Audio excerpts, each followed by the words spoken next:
It's time to pull those belts tight, race fans. The front stretch is coming at you, presented by Joe's Karting in Council Bluffs.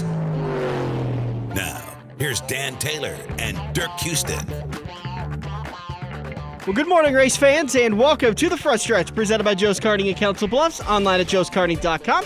Fast-paced white-knuckle racing just across the river on 23rd Avenue in Council Bluffs. While you're over at Quaker Steak and Lube today watching the the Geico 500 at Talladega, you can head over to Joe's Karting and do a little bit of racing, and then watch the race at Talladega on the big screens at Quaker Steak and Lube. We've got you all set up in that little area. 23rd Avenue in Council Bluffs. You can catch me out there each Wednesday and Thursday night, weather permitting. Didn't work out this Wednesday night. Thought we were going to get bike night in. I got all geeked up and all excited, and then it rained. And it rained. And it rained. Classic Car Cruising was my only opportunity to get out there. And they've got a brand new menu to feature, by the way. Brand new menu. I did see, what did I see on their Facebook page? A lot of bacon burger thing that looked pretty good. Let's talk about today's show lined up for you.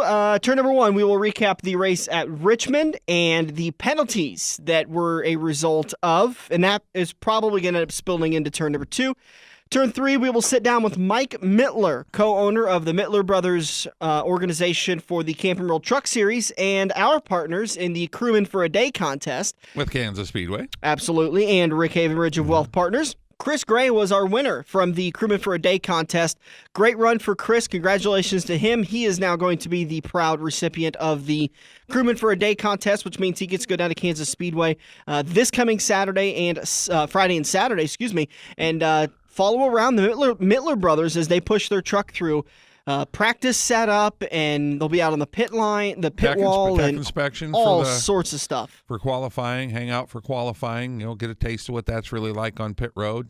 Be a lot of neat stuff they're going to get to see in one day. And so we'll talk to both of them. We'll talk to Chris about his fantasy contest and how it all went. It was pretty amazing watching his picks because he did it. I mean, he picked 3 winners out of 5 races, which that's pretty dang tough. Impressive. Yeah. So we'll talk to him about that. And then at turn number 4, we'll get you set for Talladega today.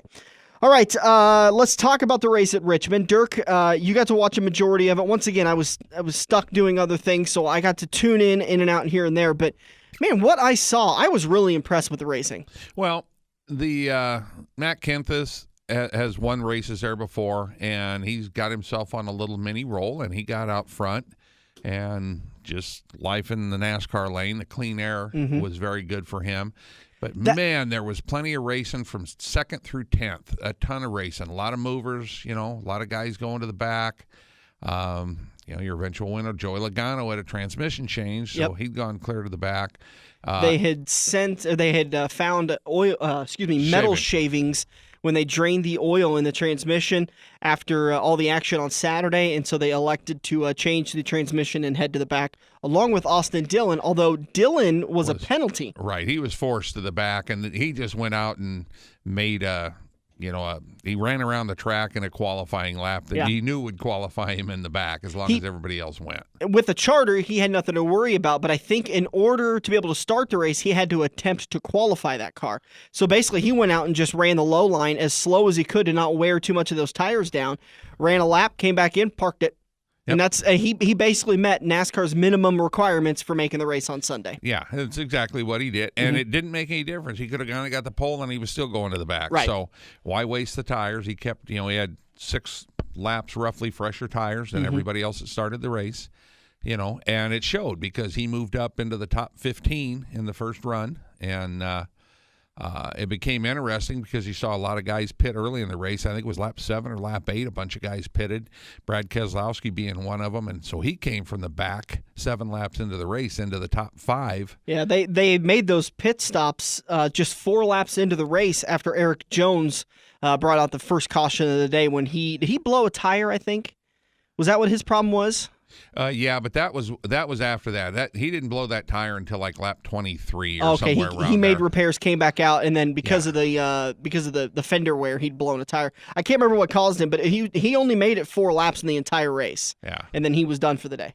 Well, no, he came back out. Like I said, he didn't leave the race till like lap 23 or something like that. Okay. 22, 23, where he cut a tire down and banged the wall. But it was from, I think he scuffed the wall earlier, and got in on a tire. And he's only got credit for completing 4 laps. The official race report from NASCAR. So I don't know if maybe they just didn't count him running because maybe I don't know. They wouldn't let him go out there and run around if they're not counting laps. They'd be on the radio and black flagging him like nobody's business. Well, yeah, and maybe I was just zoned out while I was sitting there watching it. But I don't believe it, but it's possible. It's definitely possible. So, rough day for Erik Jones. But what a good race. What great battles throughout the field.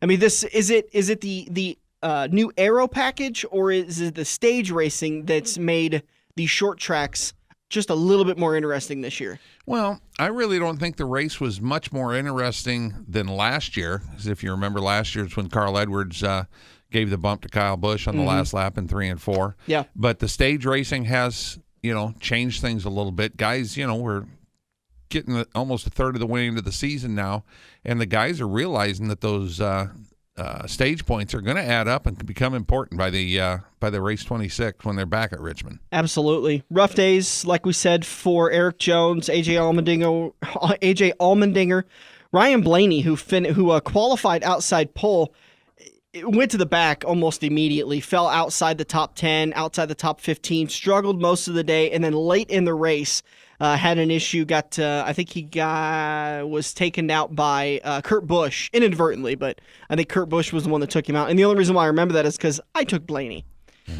thinking qualified outside pole, he's going to be okay today. He's doing good. This is my day to pick him. Kiss of death. So that, again, Ryan Blaney for that. Anybody else? Dale Earnhardt Jr. What happened there? I mean, you could say miscommunication with his teammate Jimmy Johnson, but I've never seen that before. Well, I'm sure it's happened plenty of times, but in my recent Johnson memory, said he didn't see him. He didn't know there was anybody out there, which would be Johnson's spotter's issue, because with that headrest, you can't see over there. And, Dale wasn't too upset about it. He's the one that got all loose and squirrely and, got pinched in the wall. Yeah, he was up into the outside wall. And, I mean, by the way that Johnson drove, you could pretty much see he had no idea Dale was out there. And what his crew chief is doing, or not his crew chief, his spotter, I think Earl Barber is his spotter. Good guy, a great spotter. Him and Jimmy have been working together for a long time. To not see the 88 out there, I mean, that was just such a weird thing. And you feel really bad because, everyone wants Dale to succeed right now since it's his last year. And he's had some bad luck. He just got doored. But, I mean, he was there at the end of the race when they were talking about it. They were both laughing about it because, they were like, how did that happen? By the way, their Twitter conversation later was absolutely hilarious. Dale tweeted something about being slammed so hard by his teammate that his CD player would skip. Jimmy said, I doored you so hard it's going to skip for a while. So they had a pretty good conversation about it later, but I think that would have upset me more than I'd have been able to have fun with that. Well, it hurt Jimmy more than it hurt Dale because Dale wasn't running up front. I mean, he was already a lap down. And, just a bad deal all the way around. But all you can do when it's over is laugh about it. Your goods on the day, Joey Logano. Actually, I want to get your opinion. Who was the best car, do you think? Oh, Brad by far. You think so? Brad Keselowski had the best car by far. I think Kyle Busch had a little bit better of a car because he drove up through the field pretty quickly. And his car was so clean at the end of that race, if it wasn't for that dang commitment line.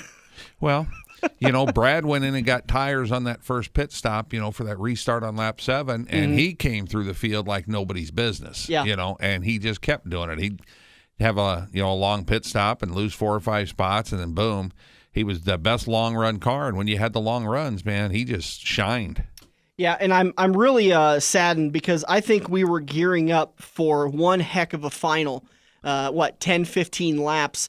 If it wasn't for that commitment line violation, because I think Joey Logano had a pretty good car. I don't want to discount what he had. We now know it was illegal, but still, he had a pretty good car. I think Brad Keselowski had a great car, and I think Kyle Busch. I think Brad Keselowski and Kyle Busch would have had a pretty severe fight between those two trying to get that win. Well, I'd like to see what the final adjustments were on Martin Truex. He had a very fast car. Was it the best car? No, but it might have been at the end because they kept working on it. And he'd have been up there fighting. Kyle Larson was going to fight. There'd have been plenty of racing going on. So, again, Joey Logano gets the win. Brad Keselowski came home second. Brad had the faster car, but he got stuck behind slower traffic and just could not get around the 11. And he was coming to Logano. I think he would have passed him in probably 2-3 laps. Yeah, it wouldn't have taken long. Yeah. Well, he'd have got to him. Right. How long it would have taken to pass him is a whole True. nother story. That's very true. Keselowski second, Hamlin third, Ricky Stenhouse Jr. I keep mentioning this kid. Where is he coming from? Well, Roush has, made some changes, and it's working. And Is it a contract year for him? Do you know? I do not know about that, but he's just getting more seasoned. He had a couple good runs last year, and so far this year he seems to be fairly consistent. Kevin Harvick rounds out your top 5. Jamie McMurray, Ryan Newman, Kurt Busch, Erik Almirola, and Martin Truex Jr. your top 10. Now, the Petty car getting in the top 10 was kind of cool. Yeah, because he came on late in the race. Stage winners, Matt Kenseth won stage number 1, Brad Keselowski won stage number 2, and again, Joey Logano won stage number 3. Won the race. We're going to take a break. We'll come back, and we're going to talk about the Penske penalties, the number 22 penalties against Joey Logano and Team Penske. We'll be back here on the front stretch. The NHRA Mellow Yellow Drag Racing Series is headed back to Topeka. Feel the power that pummel's the senses with 10,000 horsepower at speeds over 330 miles per hour. Every ticket's a pit pass at the Menards NHRA Heartland Nationals, presented by Minties, May 19th through 21st at Heartland Park, Topeka. Kids 12 and under are free in general admission. Get tickets early and save at nhra.com/tickets or call 800-884-NHRA. Ignite your senses. Joe's Karting in Council Bluffs has taken a page out of IMCA's rulebook and gone crate. These brand new low-emission engines will still have you white-knuckling it all through the Metro's fastest indoor facility. Joe's Karting is now friendly for all skill levels with their brand new Honda-powered engines. It's time to get to Joe's today and find out what drivers like Jack Dover, Shaylee Bate, and Andrew Kosiski have known for years. Located in Council Bluffs and online at joeskarting.com. That's karting with a K. We're hooked up in turn 2 and still showing the green flag on the front stretch. Welcome back to Turn 2, brought to you by Kansas Speedway. Tickets for the Toyota Tundra 250 Truck Series race Friday, May 12th, and the Go Bowling 400 Cup Series race Saturday, May 13th at Kansas Speedway are available now. Call 866-460-RACE or go to kansasspeedway.com. One guy that is not going to need to go to kansasspeedway.com and is going to get one heck of an experience. Joining us in the studio now, Chris Gray. How you doing, sir? Pretty good. How you doing? Good. Thanks a lot for joining us. Appreciate you coming in the studio and talking about your dominating fantasy league you did. That was great. It's a pretty good picks you had going. Yeah, pretty good. I got lucky a little bit there, too. So. Well, luck is always good. Yeah. I always compare these fantasy leagues a lot to being a NASCAR driver or a race driver, because a lot of drivers tell me that they would rather be lucky than talented. And I think it's the same thing for fantasy picks, because I like to think I'm a little talented, and I did terrible. Yeah. It takes a little bit of both. You didn't need to agree with me so well there. Yeah. I think I'm in the season long contest. I think I fell out of the top 50. So Yeah. But you're just doing the 5-week contest, right?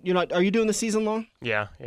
Okay. So you jumped in for that one and had a great 5-week contest. But you're all set to go down to Kansas Speedway this weekend and have yourself a good old time. Yeah, it's gonna be a blast.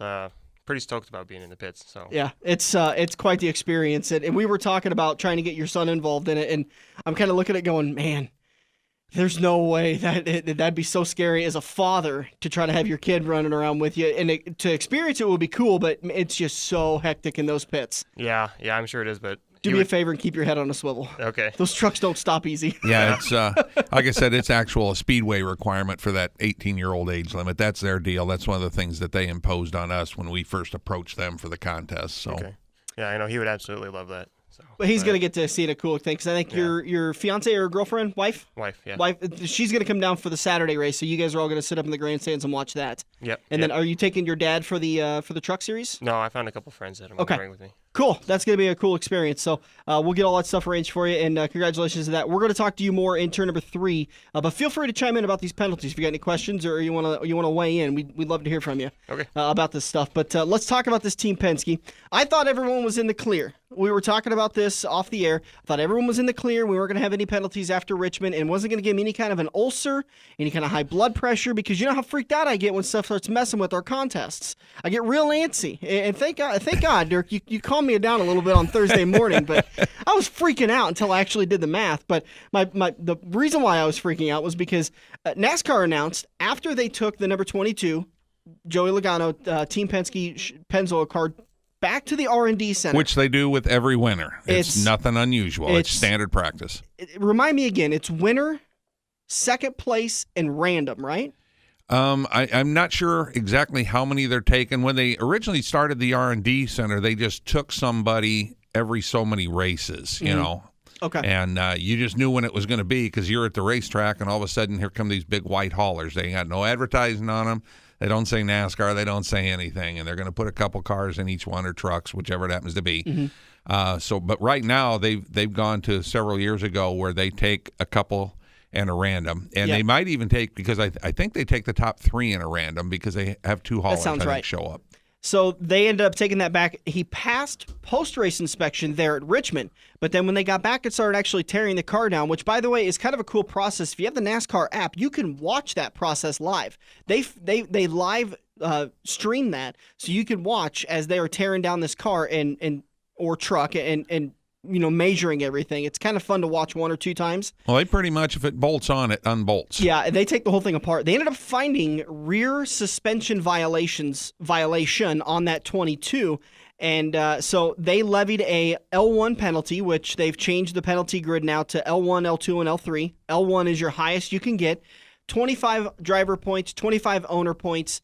Todd Gordon suspended for 2 races and fined $50,000. Penske announced Thursday afternoon they do not plan to appeal the penalty I call bully. We're going to wait and see because, remember, they said, we're not going to appeal Brad Keselowski's penalty at Phoenix. And then, the week after the week after Auto Club, they went ahead and appealed it. And so they started the process. Well, you might see, a Penske rule come out of all this where, because they're supposedly sitting Paul Wolf this week at Talladega. And as we've been talking, those are both a couple of tracks that Brad does very well at, so it doesn't really need Paul Wolf around. And I wouldn't be surprised if NASCAR decides to penalize them 2 more races and make him sit, so it would be a total of 4 races, because they'll say, well, this one was voluntary. You were still in the appeal stage, and nothing was final. So what we're talking about here is, I think this is a little bit of skirting the meaning of the rule. I mean, obviously, the big portion of the penalty, when it comes to these L1 penalties, is the points don't necessarily matter anymore because as long as Brad gets a win, which he has, then points don't necessarily matter. Playoff points matter, but your actual points don't matter because now he's qualified for the playoffs. He's going to be reset plus any bonus points that he receives throughout the year. So the point portion of it doesn't matter. You can talk about the fine portion of it. These guys make a good amount of money, whether the team reimburses them or what. That portion doesn't really matter. I think the big detrimental part of it is losing your crew chief for 2 to 3 races. And Penske has successfully found a way to navigate around that. Because, again, the penalties came down after Phoenix, race number 4 of the year. They went to Auto Club, Speedway that weekend. Paul Wolf was suspended that weekend. And then when they got done with that weekend, I believe it was the Monday or Tuesday afterwards, Penske announced we were going to end up appealing the penalty. That way, Paul Wolf was available for Martinsville, Texas, and then it was supposed to be, and then it's been heard a couple of times. He was available for Bristol and Richmond because the final appeal kept getting delayed. And now the final appeal is set for May 9th, Tuesday after today, and they have voluntarily announced that Paul Wolf is sitting out today.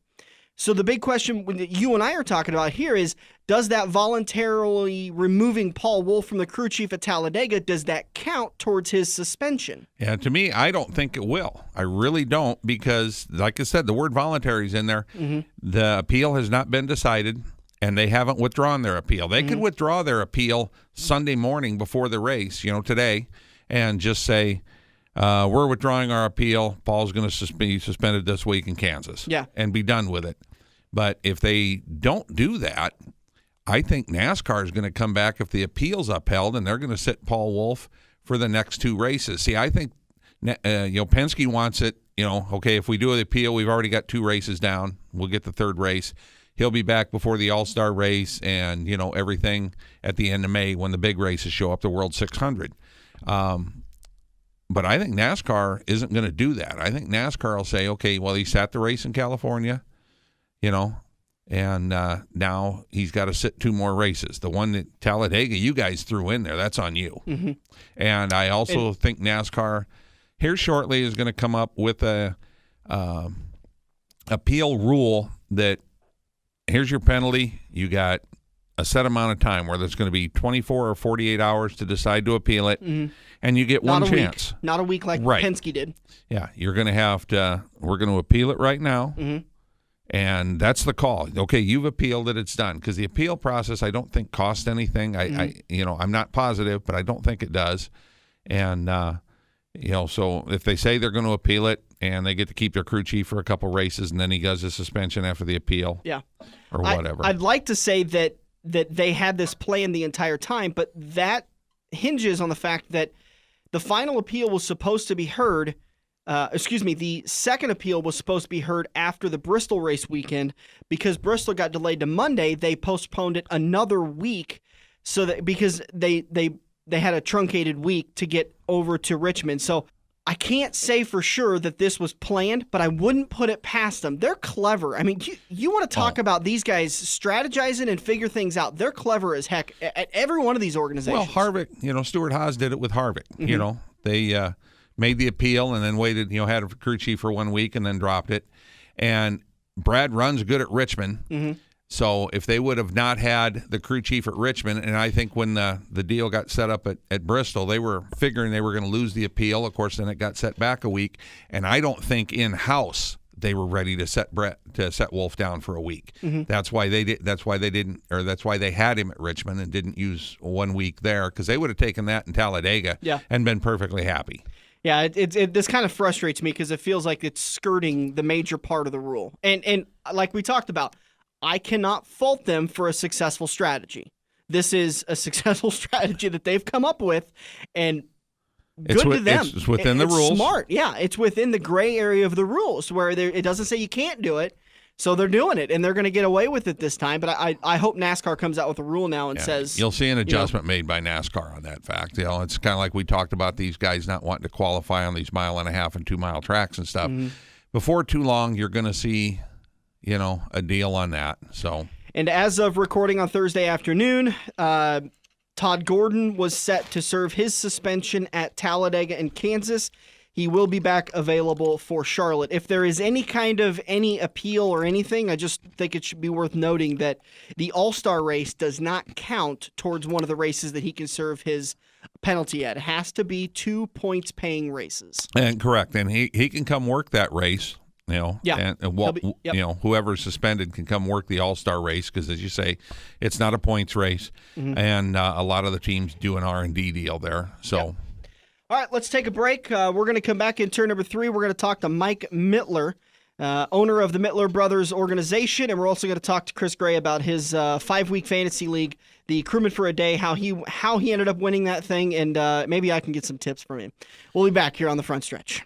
Need a reason to be at Kansas Speedway when NASCAR returns on May 13th? Here's some. Reason number 18, the friction fueling phenom Kyle Busch. Reason number 48, 7-time champ Jimmy Johnson versus 14, Kansas's own Clint Boyer, grinding and battling at 180 miles per hour. Kinda hits you right in the adrenaline maker. The Monster Energy NASCAR Cup Series Go Bowling 400, live Saturday night, May 13th. Tickets at kansasspeedway.com. Are you looking to book your next outing? Look no further than Joe's Karting in Council Bluffs. Located just north of Bass Pro Shop, Joe's Karting can handle outings of well over 100-plus people. Bachelor parties, corporate outings, team building, birthday parties, and much more. Give Buddy a call today and reserve your outing. Joe's will even work with local restaurants to cater your event. Book yours today at joeskarting.com. That's karting with a K. It's time to get to Joe's and find out what everyone already knows. If you love wings, if you love rings, and all kinds of other tempting things, great times, great food, get to Quaker Steak and Lube. Quaker Steak and Lube is the official watering hole for the front stretch and the best place to catch all the NASCAR action today. Open at 11 a.m. with delivery available to Council Bluffs. Great times, great food. Get to Quaker Steak and Lube. Feather the brake and get back to the gas. Dan and Dirk are headed into turn 3 on the front stretch. Welcome back to the front stretch. Heading into turn number 3, brought to you by the NHRA Heartland Nationals, presented by Minties and Menards at Heartland Park, Topeka, May 19th, 20th, and 21st. Get your tickets today by calling 1-800-884-NHRA or going to heartlandpark.com. Joining us on the phone, Mike Mittler, the owner of Mittler Brothers Racing, and in the studio, Chris Gray, winner of our 5-week contest. Mike, how you doing, sir? Doing really well, thank you, man. Really excited to be on with you. We can't even begin to describe how happy we are that we were able to team up with you and do this promotion. I know you and I had a conversation about a month and a half ago, and I felt great about you guys partnering with us because something you said was that we've done this before. We know definitely how to make Chris hurt. I mean, how to take care of Chris. Yeah, well, we'll try and let him know that there is a lot of blood, sweat, and tears. It's not all glory in racing. That's all right with me. And you know, I got to tell you, I kicked the jack stand at the shop a little earlier today. So while I'm talking to y'all, I put my foot up on the desk with an ice bag on that big old knot I got on my shin. So that definitely validates it's not all glory in racing. Well, let's talk to Chris. I know your 5-week contest started over at Auto Club, and you took Kyle Larson for the win. And I got to tell you, your stats on this contest, 3 wins in 5 races, never outside of the top 30 for points, and you fell only to 7th after taking Brad Keselowski at Texas, but you rebounded and took back the lead. What a great run for you. I mean, I got lucky. I know some of it's pretty obvious who to pick. You know, you see a lot of people running up front, so it's kind of a. What's your system for picking a driver? Do you read over the stats that we send out each week? Do you watch practice and qualifying, or is it just kind of, I'm feeling like Larson, or I'm feeling like Kyle Busch today, or? Well, a little bit of both. I mean, you have a good idea who's going to be running in the front. So I mean, if you look at the stats of how they practice, you look at how many laps they ran and when their fastest lap was, you kind of know if they were sandbagging it or if they were, doing something that's more of a race setup versus a qualifying setup. So. Yeah. When we started the contest, Kyle Larson was a big favorite at Auto Club, and he ended up paying out. So we had a 19-way tie for the lead. Mm-hmm. At what way through the contest did you start to think, I might actually win this? I think when it was a 7-way tie for first. And then I think that was it was going into Bristol, I think. Yeah. When you kind of started feeling like I got this? Yeah. Well, I got lucky there because I think nobody ahead of me had picked Jimmy Johnson, and when he won, I'm like, oh, this is going to be it. And that was a big race because we had a lot of guys that were taken out in that race. Who was it I was talking about? Kyle Busch was up front and he was picked by about a third of the people, about a third of the contestants, and he crashed out and ended up, 37th or somewhere around there. Brad Keselowski was a pick that day, was a popular pick that day, and I think trying to remember who the other one was. But, yeah, you got lucky with that one because nobody expected Jimmy Johnson to get that win, and he ended up sneaking through and taking the win. Yeah, definitely got lucky there. Going into Richmond, were you nervous at all? Because I believe you were the lone leader going into it, but not by much. I was leading. I think the two behind me both picked Truex, so I kind of knew whatever Truex did, I had a little bit of cushion there. Mm-hmm. But that late penalty with the orange box on the pit road, that kind of hurt him. So, but I think he didn't. I think he stayed out at that last caution, which kind of might have saved him there. Mm-hmm. So. Ended up getting a 10th place finish, and that suspense between being able to see how many points he got were you kind of like, oh my God, did he get it? Did I get it? Yeah, I knew it was going to be close, definitely close. I knew it was going to be within at least a few points. So yeah, because you only won by about 4 points, but again, guy in second place, Gil Conklin took Truex also, and then farther back by about 12 points, you finished over third place. Your brother Dirk ended up taking Kevin Harvick. So Harvick had a really good day, 47 points, but just not enough to get by you. Yeah, he had a good day. He was actually one of my other picks I was thinking about picking, but I mean, either one it would have been a good pick for me. So. Well, Mike, if you need any fantasy tips when you're down in Kansas, I got a guy you can try to rub elbows with. Man, there's no doubt about that. Holy cow! I better go to the casino with him. He's really got his mojo going there. No doubt about that, man. That's awesome. I'm sure he'd let you to be that hot, So. I'm sure he'd let you take him to Hollywood Casino there out on turn 2. Man, Turn 2. I think I play better with other people's money though.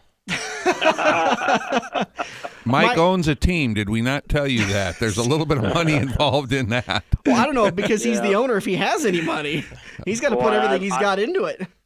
I have spent it all plus a lot more over the years, but we've had a lot of we've had a lifetime of fun out of it, and good Lord willing, we're going to have a little more fun here and run more races this year and try and have a little fun. We got to remind ourselves every now and then this is fun. It's hard work, kick shins, bruise knuckles, whatever it may be, but it's a lot of fun to go to the racetrack, compete. Our history, we brought some great young guys along over the years, and has been fun to see those guys move up through the ranks, and we're excited to bring another young guy to Kansas with us. Kevin Donahue has done a great job for us. He ran Martinsville and Phoenix last year. We ran his younger brother at Martinsville also last year, and then ran him at Martinsville again in the spring. Did a great job. So now Kevin's the older brother. He's really got the pressure on him to perform well and get another top 20 finish for us. So we're having a little fun with those guys with that, and working hard at the same time to try and bring a good truck to Kansas and be well prepared. Well, obviously, we're going to wish good luck to Kevin, but us being up here in the dirt world, we were kind of hoping you'd get Bobby Pierce back, but I was chatting with Bobby Pierce several weeks ago and found out that wasn't going to happen. But yeah, as much as Bobby is a real talent, as you all know in the dirt world, I mean, he is a real talent. Obviously, the runs at Eldora kind of speak for themselves. I can assure you we're going back to Eldora with him. Oh, good. We have also just recently signed a second driver for the 36 truck. I'm not at liberty to say who it is, but a very accomplished dirt driver, and hopefully in the next week or two we can make that public for you and give you some additional dirt racing news. So, yeah, Bobby is a real talent. I know if he wanted to apply himself to pavement racing, he could do it, no doubt about it.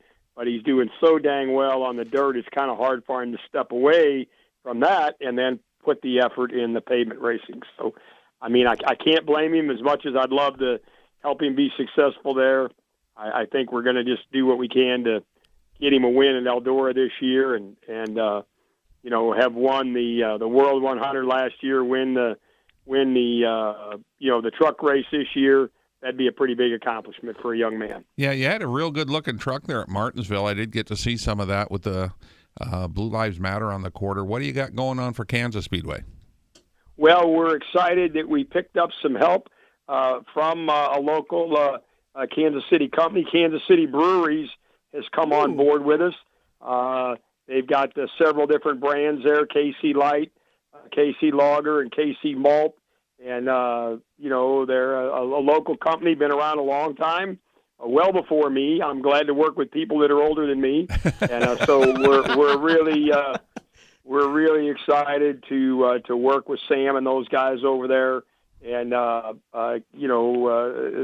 going to help us for 3 races, actually. They're going to kick it off there next week at Kansas Speedway.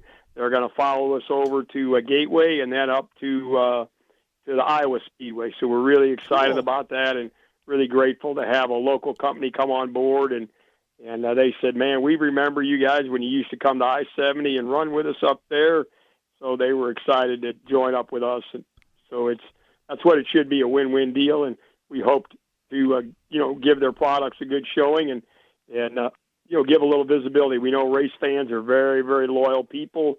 And so we're excited to, try and bring that loyalty to their brand and help them promote their brand. Well, I put a smile on Dan's face. Dan likes to have an adult beverage of that type, so it looks like he's got a new sample that he's got to go out and buy a sample pack or something of.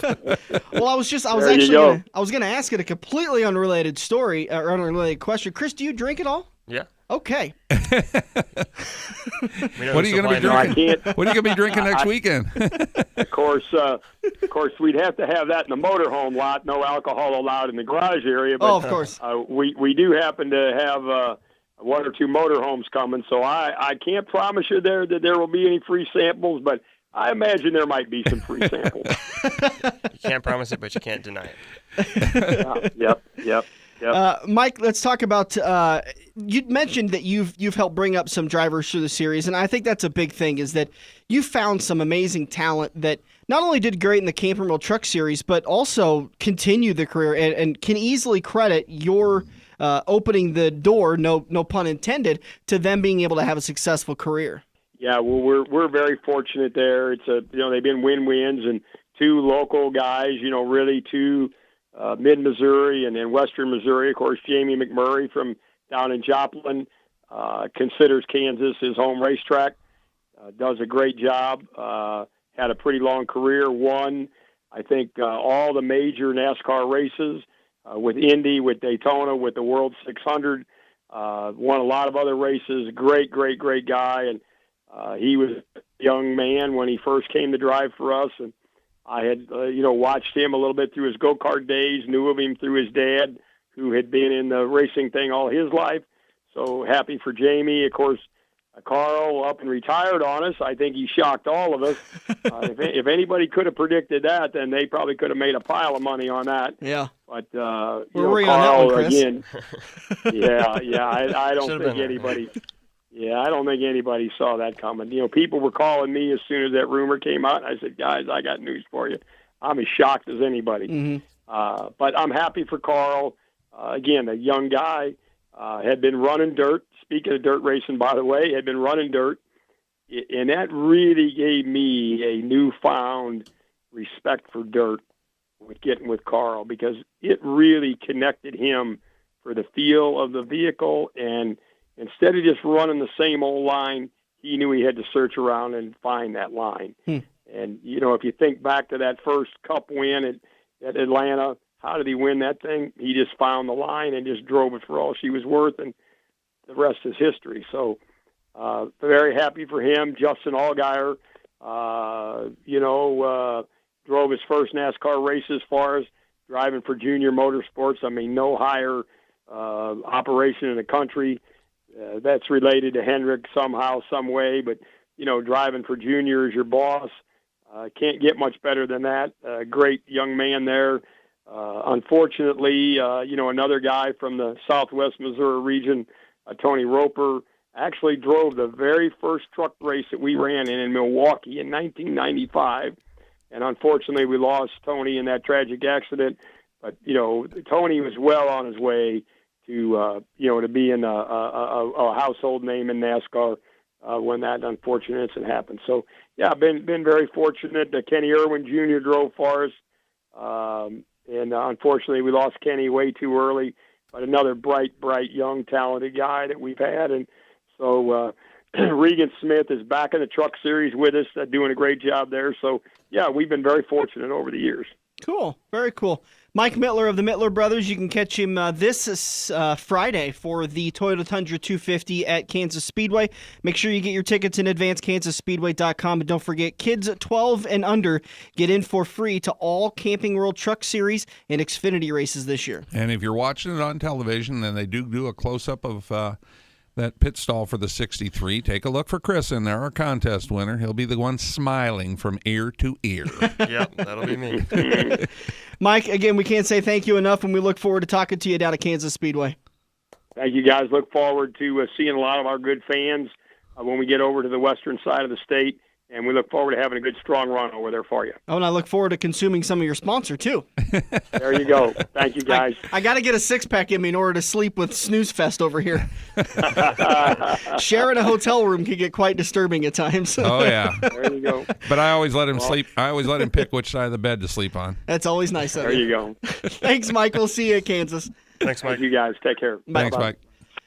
So again, Chris, good job. Congratulations on that. Oh, we forgot to ask him what you need to wear, what you need to bring. But I know they're going to get you set up with a couple of clothes. Just take lessons from last year's Crewman for a Day contest.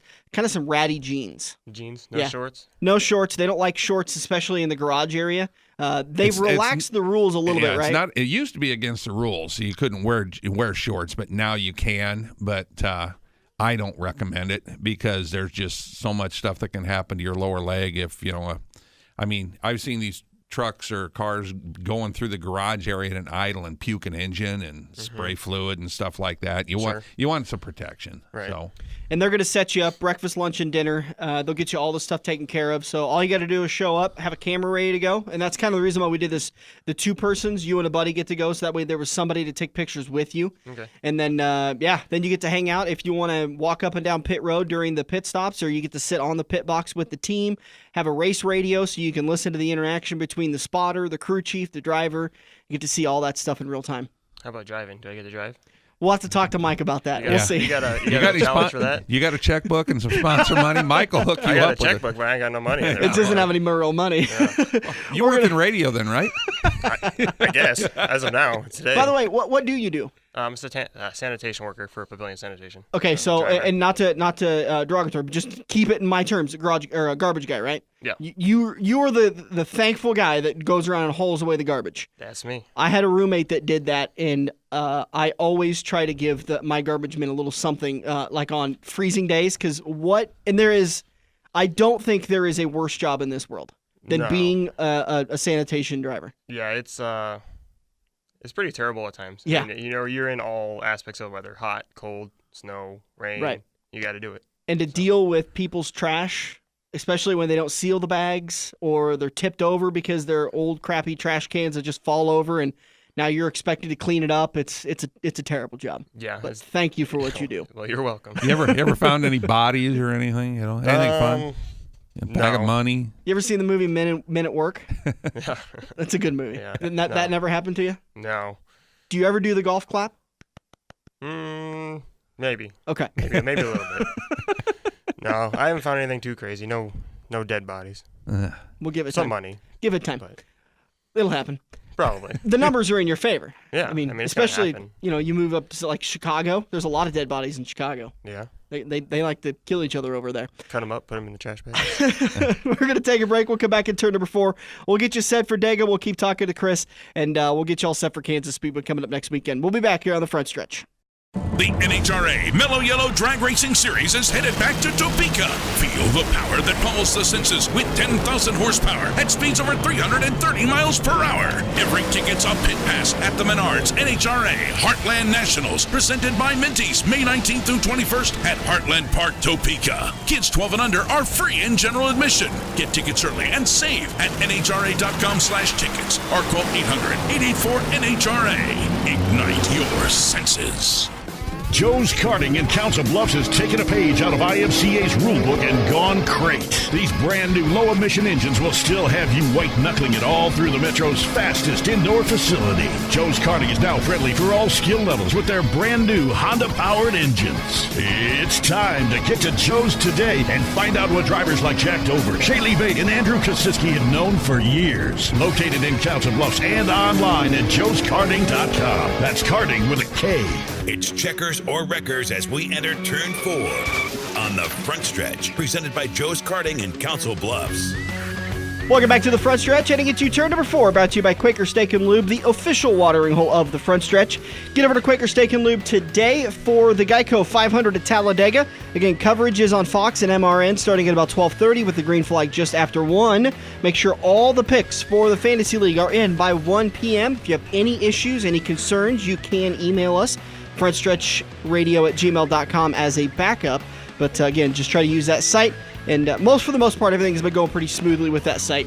Continuing to conversate a little bit with Chris Gray, winner for the Crewman for a Day contest. And Chris, getting ready for Talladega today. You're off the hook. You don't have to pick anymore, but maybe we'll put you on the spot. Who would you take? I don't know. Junior's kind of a hot seat for Talladega. But he's struggled lately. Yeah. He's struggled with top finishes. He's been a wreck early and done for the day kind of lately at the Superspeedways. He's the second biggest winner, second most wins at Talladega behind Pop. Mm-hmm. So, I don't look for him to be as serious about this one as he's going to be about the one in the fall, because he's going to want to win his last race there. He really is. And it's interesting because you have your regulars that you think of when you think of Earnhardt as one of the Super Speedway drivers, but we're starting to see a surge of new Super Speedway drivers with Keselowski and Hamlin. And I even put Kenseth in there. Even though he's kind of an old-time guy, he's starting to get the hang of these super speedways. BK won his first race at Talladega in 2009, I believe, driving for Finch when he flipped Carl, turned into a bad deal that brought bad blood later on the next season. But he's definitely one of the top guys now because if he can get to the front, he can stay there. He's very good at that. Logano's learning it from his teammate. Denny Hamlin's pretty good at it. He's not as good as the other two guys. But you had some guys that showed a little moxie at Daytona with Kyle Larson. He just made his move a lap early. If he'd have waited one more lap to jump out for the lead, he'd have won the race. Like Kurt Busch waited that to the right time before he took off and ended up winning the Daytona 500. Yeah. Chase Elliott's been very good at the super speedways too. He's been both ends of the coin too, because he'll lead these laps and he'll show that his car has strength, but then especially at Daytona, coming out of turn 4, the back end of that car will just kick around and he'll be into the infield and done for the day. But he had a very good run going at Daytona earlier this year when he got caught up, and he finished top 5 last year at this race in Talladega. I believe he finished 5th. Well, Chase Elliott led the last, outside the last 2 laps, but he ran about 40 laps in front. And you and I at the Daytona party were talking about, how many of these guys are going to run out of gas, and that's what he did. He sputtered, so he had to drop out of the lead. That's right. But they all lost, their tires were all worn, so they all went to the top, and they were running the long way around the track. If they'd have been able to stay at the bottom, he'd have won the race. I'd like to know the distance difference between the inside line and the outside line. Like, how big of a difference is it? Because it's at that big of a track, it's got to be huge. Well, I'll bet it's probably 3/8 or a half a mile. Yeah. At that track. That's crazy.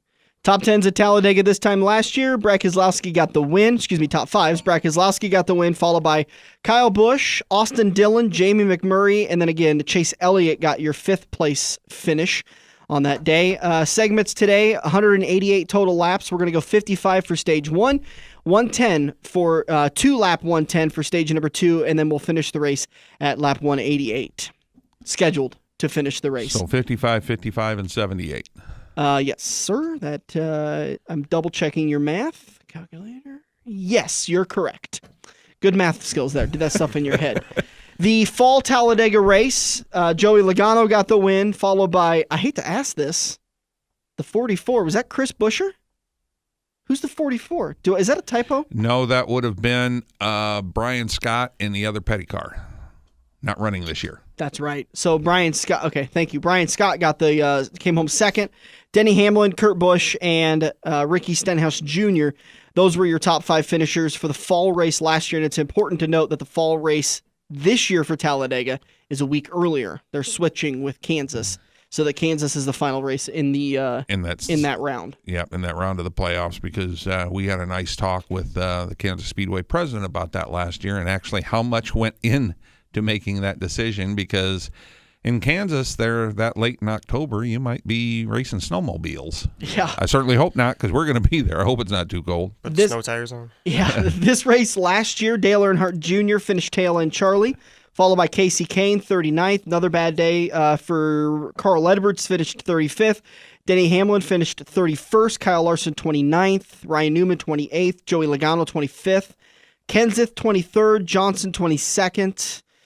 And again, those back finishers were from this race last year. Those weren't records from the October race. And I think the October race, the bad finishers are a little bit skewed because of the JGR cars that played some strategy in order to stay in the playoff system. Yeah, and then they were going to play strategy and just race the last 20 laps or whatever. But then when Brad fell out and Martin Truex fell out, both with engine problems, they just could stay back there. It didn't make any difference then. Yeah.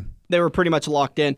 Going into today's race, now typically I like to look at the stats, and maybe you shouldn't follow what I like to do, where they finish in the practices, where they were at in the qualifying, but I don't think that means much of anything at Talladega. It's a lot of it, to me, determines the driver, their ability to be able to control the car, which is key. I think that being able to control your car, especially at Talladega at 3-wide racing, which they have plenty of room to do that today, and being able to stay out front. I love Brad Keselowski for this race. Well, and that's the deal. You talked about practice and qualifying. In practice, the speeds are all inflated because of the drafting. Yeah. So the qualifying speeds, and some of the guys get out there and try and run in tandem for qualifying to get inflated numbers. So it's different. I wish they'd go back, like they did, was it 5-6 years ago when they ran those 2-car tandem drafts for 2 or 3 laps at a time. I found that very interesting racing. It was fun, but unfortunately not a lot of fans liked it, and so NASCAR was forced to get rid of it when they started listening to the fans again. Yeah, because they wanted the old-style pack racing, and then we brought the pack racing back, and now they don't want the pack racing anymore. Yeah, unfortunately, the problem with pack racing is that one mistake, and you've cost a lot of teams a lot of money. Yeah, and you didn't with the 2-car groups. And the 2-car groups, like I said, they could run for 3 laps like that. Then they had to, switch spots, and that caused some grief for a lot of the different drivers when the one would pull up and try and get back in behind the other one without losing too much ground. And but I thought that was interesting, and the people, hopefully somebody will give this shot. I'm not a restrictor plate fan, everybody knows that. I'm in the same boat. Are you a fan of the restrictor plates, Chris? I'm usually more of a short track. Okay. A little more close racing, a little more action. Because the last 2 races have been great. The Bristol race was good, Richmond was very good. For me to try and tell people, this will be the 3rd good race in a row, I just can't say that and mean it. Well, and you got to understand that it's a completely different animal. And this is the reason why I am reserved to be okay with Superspeedway racing on the schedule, is because in order to be a Monster Energy NASCAR Cup Series champion, you have to beat short tracks, 1.5 mile, Superspeedways, and road courses. You have to be good on 4 different types of tracks. And super speedways are just a necessary evil to be on it, because it's a different type of racing. To expect the kind of bumping and banging and sliding that you see at Richmond and Bristol, you're expecting something that's not going to happen at the super speedways. But instead what you do is you just watch these cars wiggle just a little bit and realize they're going 200 miles an hour. They're going, 2.5 times faster? They're going 4 times faster than you do on a typical day down the interstate. That's insane to think how fast that is. I'm going 65 down the interstate, and there's cars that are kind of sliding around. I'm getting nervous. Better yet, these guys that are running 3 wide. It's a completely different animal, and when you begin to understand what is going to happen at the race, I think you can like the racing a lot better, but you also need to set yourself up for the possibility there isn't going to be a big one. Well, back in the late 80s when Joe Keselowski first went down and ran Talladega, I don't remember if it was in an ARCA car or a Busch car, but I asked him, like the next time I saw him, what was that like doing 185, 190 miles an hour? He goes, you don't notice it because everybody's going the same speed. It's just like driving down the interstate. And it's the amount that track is banked is so deceptive.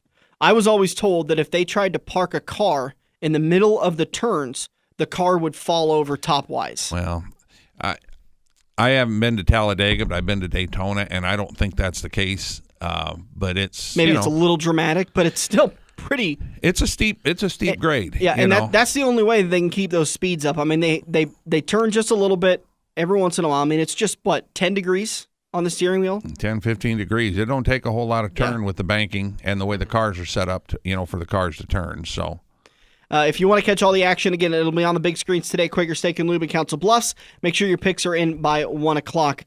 We got a couple minutes left in the show, so let's get ready for next weekend at Kansas City. We'll preview that one because after today at Talladega, then it's the first Saturday night race, so we don't get a chance to preview that race before the race happens, and then we'll be live Sunday morning at Kansas Speedway. Hopefully we'll bring you some pretty good interviews and recaps, and hopefully we'll get to talk to you, Chris, after your experience on Friday. Sure. But this time last year at Kansas City, you can't believe you're saying it, but Kyle Busch got the win. Yeah, after, I don't know if he'd ever finished in the top 30. He was terrible. I mean, he was just terrible. That track just ate him up. The number of times he spun on his own coming out of turn 2, he could not get that track figured out. Yeah, he never had, and then all of a sudden he gets a win. Martin Truex has the track figured out. He can't figure out the rest of the race. He always has an oddball thing happen. Wasn't it Kansas 2 years ago where he had the lug nut fall behind the wheel? Yep. And it stopped the wheel from getting mounted properly. And then wasn't it another time the lug nut coming off hit the stem of the tire, the air stem, and broke it off, so he lost air pressure?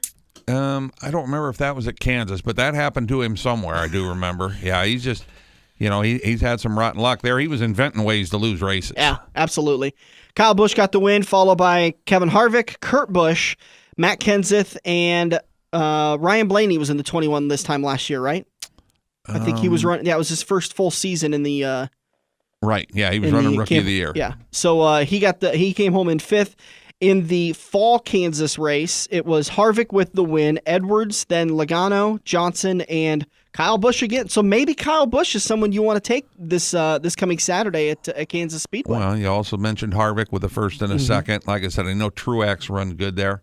Carl Edwards ran good there, but is not scheduled to be in a car as far as I've heard or seen anywhere. I was kind of hoping we could get to Mike, kind of twist on him a little bit and see if maybe that driver he was announcing. Well, I guess that at Eldora, wasn't it? He was right. saying that second truck. I was hoping it was a second truck at Kansas, and maybe he called in some favors with Carl. Get Carl back in the truck. Carl would have jumped in a heartbeat. Carl and Mike are still good friends. They, I've seen Carl go over the truck garage and always say hi to Mike, just like I've always tried to do since I've been out of the garage area. But every time I get to see those guys, always make sure and say hi. The race next Saturday at Kansas Speedway. Again, it's the first night race of the season, so it's on Fox Sports 1 and MRN on Saturday night. Green flag is set to wave a little after 6:30, so make sure your picks are into the fantasy site by 6:30 so that you can get your picks in. And again, today, Talladega's race coverage on Fox and MRN. Green flag a little after 1, so 1 o'clock is when the picks are all due. Make sure you get them in on time. Dirk? And that first Saturday night race means one thing for us, our first live show. Oh, yeah. We'll be coming to you from some type of motel room in Kansas. Much better than the hotel room we came at you from the Knoxville, from the 410 Nationals. We didn't come from there. Remember, we drove home. Oh, that's right. It was so bad. We actually got in the car, got in my truck 1 at o'clock. 2. Yeah. 1:30 in the morning. Got home at about 4, and I edited the show. I took a nap, and I got up at 6 and came over and did the show. It was a very rough day, but that rough hotel. Motel room. Yeah. Oh my God, that hotel was terrible. Yeah, do not go to the American Inn at Newton. Oh, it's not. Avoid. It's not America's best inn. It is. I was lucky to live from there, and I think we had a room that not many people made it out of that room alive. Oh, remember the scratches on the doors? That was the best. Finding any bloodstains? We think we did because there was powder that covered up some areas. Yeah, it looked like a drug deal. It looked like a drug deal gone bad in there is what it looked like. Probably don't want to know the answer to the question. We'll be live next weekend from Kansas Speedway. I hope you do join us. We're also going to have some passes to give away to the Kansas Nationals, so make sure to tune in live next Sunday morning. And then as we've been working on hard, we're getting the next Crewman for a Day contest set to go at Iowa Speedway. We're making a lot of progress with that. We'll be back next weekend live from Kansas Speedway. We'll do it all again. For Dirk Houston, I'm Dan Taylor. Chris, thanks for joining us, bud. Yeah, thanks for having me. Have a good weekend, everybody. We'll be back next weekend. NASCAR returns to Kansas Speedway May 13th. Here's some reasons to be there. Reason number 88, Dale Flippins Jr. Enough said. Number 2, Keselowski-style cold ones are always BYOB. Reason 78, your memory of Martin Truex Jr. will be both crystal clear and a blur. The Monster Energy NASCAR Cup Series Go Bowling 400. Live, Saturday night, May 13th. Tickets at kansasspeedway.com. The official watering hole of the Front Stretch has you covered any day of the week with the best wings, great burgers, and amazing steaks. Each weekday from 4 to 6 is happy hour, featuring $1 off draft and well drinks plus $4 Luberitas. Mondays are kids' night. Tuesdays are all-you-can-eat wings for $12.95, and the lube even delivers to the Council Bluffs area. Like Quaker Steak and Lube Council Bluffs on Facebook for a full list of weekly events. Get to Quaker Steak and Lube. Mid-America Drive, Council Bluffs. Are you looking to book your next outing? Look no further than Joe's Karting in Council Bluffs. Located just north of Bass Pro Shop, Joe's Karting can handle outings of well over 100 plus people. Bachelor parties, corporate outings, team building, birthday parties, and much more. Give Buddy a call today and reserve your outing. Joe's will even work with local restaurants to cater your event. Book yours today at joeskarting.com. That's karting with a K. It's time to get to Joe's and find out what everyone already knows.